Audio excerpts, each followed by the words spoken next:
नमस्कार. नमस्कार. आपण झणझणे सासवड तालुका फलटण येथील प्रगतशील शेतकरी आहेत प्रसाद लालासो अनपट यांच्या गहू या पिकावरती आलेलो आहे. तर त्यांनी नेटसपचं जैविक प्रोडक्ट या गहू या पिकाला वापरलेलं आहे. तर कसं वापरलं आणि त्यांना काय फरक पडला हे त्यांच्याकडून आपण विचारणार आहे. नमस्कार साहेब. नमस्कार. तुमची शेतकऱ्यांना ओळख करून द्या. नमस्कार, माझं नाव प्रसाद लालासो अनपट, गावाचं नाव आहे झणझणी सासवड, तालुका फलटण, जिल्हा सातारा.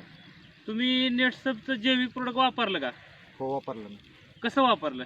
मी ज्यानंतर गहू पेरला त्यानंतर पहिली खुरपण झाली, हां त्यानंतर एक स्प्रे घेतला होता. त्याच्यामध्ये मी नेटसर्फ कंपनीचा आपल्या स्टीमरिच, बायो 99, शेत, NPK एवढं सगळं प्रत्येकी 15 ml ला 15 लिटरला 30 ml न फवारणी घेतली होती. फवारणी केली. बरं. त्याच्यानंतरनं दुसऱ्या भिजवण्याच्या वेळेस प्रत्येकी 200 लिटर बॅलरमध्ये अर्धा लिटर प्रत्येकी हे केलं होतं, म्हणजे पाण्यातनं सोडलं होतं. एकरी सोडलं. हां, एकरी. आता तुमचा गहू किती आहे सगळा?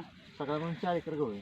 4 एकर. 4 एकरला सगळं वापरलंय हो, तुम्ही? 4 एकर गहू. बरं, सुरुवातीला तुम्ही फवारणी केली आणि दुसऱ्या वेळेस तुम्ही पाण्यातून सोडलं, तुम्हाला फरक काय दिसला? फरक म्हणजे गहू लहान होता त्यावेळेस असा पिवळा पडलेला होता. आणि पहिला स्प्रे ज्यावेळेस मी घेतला हां हां तर त्यावेळेस मोजून तिसऱ्या चौथ्या दिवशी असं काळा कुट्ट दिसायला लागला.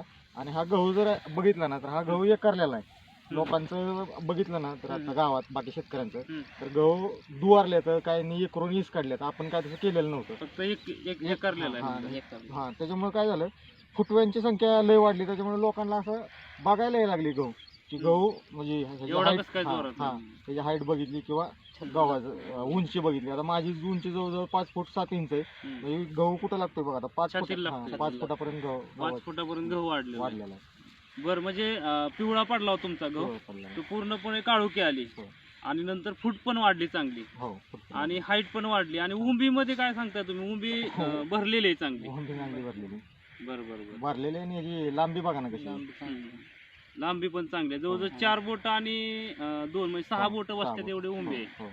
बरं, हे वापरून समाधान आहे का तुम्ही? भरपूर समाधानी आहे. आणि इथून पुढे मी म्हणजे Continue वापरणार, वापरणार प्रत्येक आहे. पिकाला वापरणार आहे. वापरणार आहे.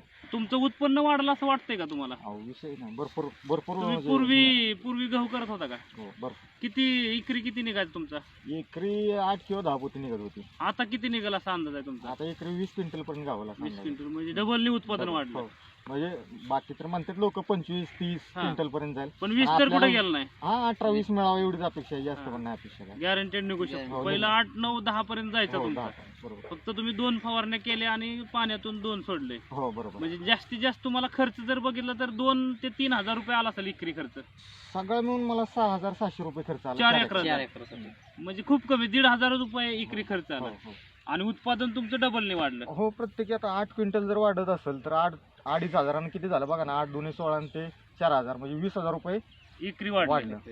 म्हणजे 1,500 टाकल्यानंतर 20,000 एक्स्ट्रा 20,000 वाढले. वाढले. आणि शिवाय त्याच्या पलीकडे जाऊन सांगायचं की हं. हेतून मग आपण ते हे वापरायचो रासायनिक. रासायनिक तर खतं. त्याच्यामुळे काय होतं, आज पंजाबमध्ये हरियाणामध्ये बघत असेल हं. कॅन्सर ट्रेन जातात. आज 97% हं. पंजाबमध्ये आणि हरियाणामध्ये गहू आणि तांदूळ होतो, पिकतो. बरोबर. आणि ते इतकं तिथं पेस्टिसाइडचं आणि रासायनिक खतांचं प्रमाण वाढलं हं. त्याच्यामुळे तिथं कॅन्सर ट्रेन दिलेला नावच बरोबर, आहे, जाते. कॅन्सर ट्रेन भरून जाते. म्हणजे तर माझं सगळ्या शेतकऱ्यांना असं म्हणणं आहे की हे जे नेटसर कंपनी ती ऑर्गॅनिक आहे, बरोबर हां, जैविक आहे. जैविक आहे. हां. आता भविष्यात म्हणजे आता चालूच झालंय की लोकांना विषमुक्त अन्नाची गरज आहे आज जगाला.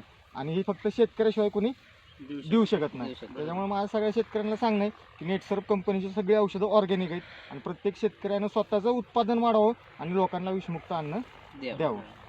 ठीक आहे, तुम्ही कंपनीला मुलाखत दिल्याबद्दल धन्यवाद. थँक्यू.